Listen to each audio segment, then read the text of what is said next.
नमस्ते बुरहानपुर। एलएन का offline centre अब ट्रायम्फल आर्ट एकेडमी बुरहानपुर में भी, जहां क्लास 6 से ही हमारी एक्सपर्ट फैकल्टी द्वारा बच्चों को उच्च स्तरीय शिक्षा दी जाती है एवं उन्हें आने वाली प्रतियोगी परीक्षाएं जैसे ओलंपियाड्स, जेईई एवं नीट के लिए तैयार किया जाता है।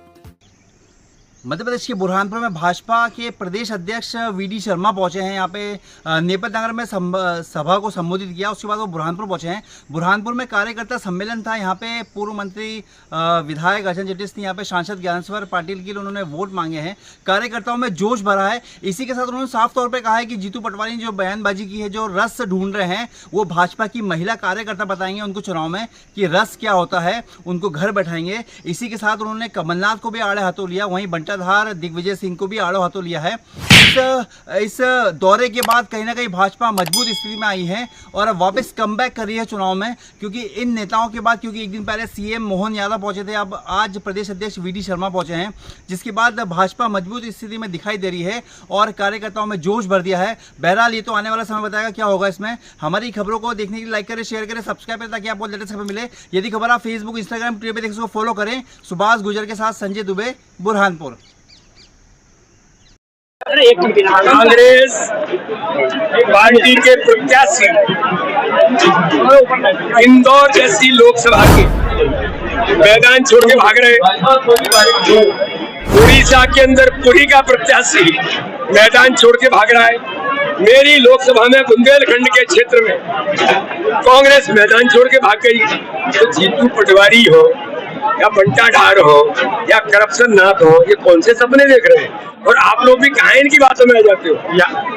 इस मध्य प्रदेश की बहनों ने तय कर लिया है, जीतू पटवारी तुमने जिन शब्दों का उपयोग किया है और तुम्हें रस चाहिए ना, तो अभी 7 तारीख को भी रस मिला है और 13 तारीख को तो इतना रस मिलेगा कि राहुल गांधी और जीतू पटवारी की जीभ बेस्वाद हो जाएगी।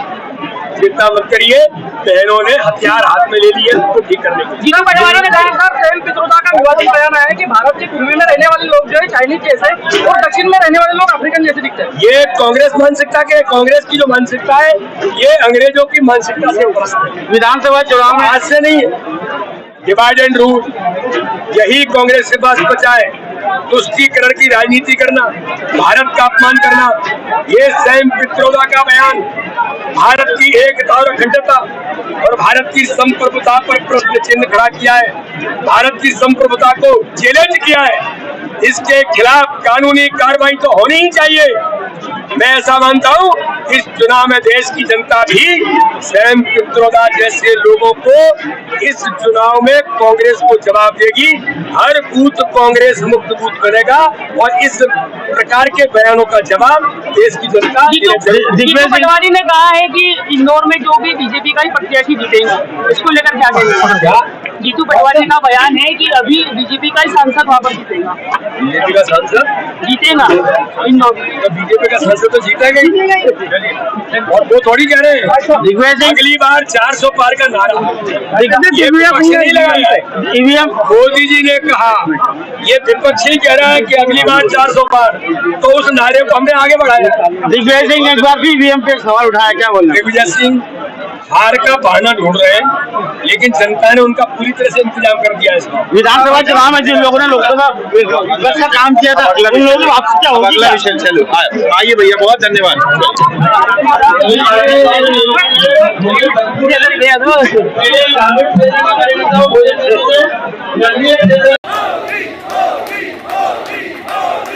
बोलिए भारत माता की, नरेंद्र मोदी जिंदाबाद। ये जो चुनाव है, भारत के प्रधानमंत्री नरेंद्र मोदी को तीसरी बार प्रधानमंत्री बनाने का चुनाव करने वाले लोग, ये कांग्रेस के लोग जो इस चुनाव के अंदर भी जिस प्रकार के अपने मैनिफेस्टो के अंदर चीजें लेकर के आ रहे हैं, मैं कार्यकर्ता भाई और बहनों आपको आगाह करना चाहता हूं। हम तो सबका साथ, सबका विकास, सबके विश्वास के मंत्र पर हैं, लेकिन वो क्या करना चाह रहे हैं?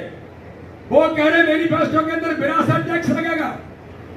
विरासत टैक्स का अर्थ होता है आपने अपने घर में संपत्ति इकट्ठी की है, आपने बचत की है। मेरी माताएं बहनें तो भारत का ये संस्कृति कहती है अपने गहनों को इकट्ठा करना, आगे आने वाली मेरी पीढ़ी, बहू आएगी, बेटी जाएगी, उसके लिए चलेगा। ये विरासत हमारे लिए विरासत होती है।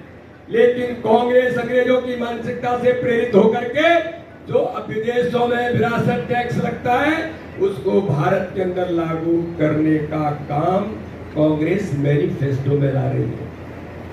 वो कह रही है कि आपकी संपत्ति आपने जो इकट्ठी की है, इस संपत्ति के अंदर हम जांच कराएंगे आपके पास कितनी संपत्ति है। इस बात को इसलिए उल्लेख कर रहा हूं कि प्रधानमंत्री नरेंद्र मोदी ने किसी के साथ वेरिएशन नहीं किया। किसी के साथ प्रधानमंत्री ने दोहरा भाव नहीं व्यक्त किया। तो उसी अल्पसंख्यक समुदाय की बहनों को दुनिया के इतिहास में ईमानदारी से अगर वो सोचते हैं, जो मुस्लिम कंट्रीज हैं वहां भी ट्रिपल तलाक नहीं था, लेकिन भारत के अंदर कट्टरपंथियों ने जो ट्रिपल तलाक मेरी बहनों के जीवन को नरक बनाने का काम किया था, तो उन बहनों की भी चिंता किसी ने की, तो भारत के प्रधानमंत्री नरेंद्र मोदी ने की। ट्रिपल तलाक को हटाकर उन बहनों के जीवन हैं। ऐसे लोगों का स्थान संसद में नहीं होगा, ऐसे लोगों का स्थान भारत की जेल के अंदर होगा। और इसलिए मेरे बुरहानपुर के भाई और बहनों में आज आपको बताना चाहता हूं, अमित भाई ने जो कहा, भाई अमित भाई ने जिन बातों का उल्लेख किया और उनका जो संकल्प होता है वो भारत के अंदर रुकता नहीं है, पूरा होता है। हैदराबाद के अंदर बहन माधवी लता तैयारी से मैदान में उतरी है। इस बार हैदराबाद में भी कमल का फूल खिलेगा। शांत थे। और मेरे बहनों और भाइयों, मैं आज आपको कहना चाहता हूं, ये चुनाव किन लोगों के बीच में है कि जिन लोगों के पेट में दर्द हुआ रामलला की प्राण प्रतिष्ठा का, जो भारत के मानव सम्मान के लिए जिन लोगों ने इस देश पर राज किया ब्रिटेन के अंदर, तो ब्रिटेन के प्रधानमंत्री ने छुट्टी घोषित की ब्रिटेन में कि आज अयोध्या के अंदर रामलला विराजमान हो रहे, पूरे ब्रिटेन के अंदर छुट्टी घोषित की जाती है। अमेरिका के टाइम्स स्क्वायर पर लोग जश्न मना रहे थे, लेकिन कांग्रेस के नेताओं के पेट में दर्द हो रहा था और उन्होंने रामलला की प्राण प्रतिष्ठा का बहिष्कार किया था।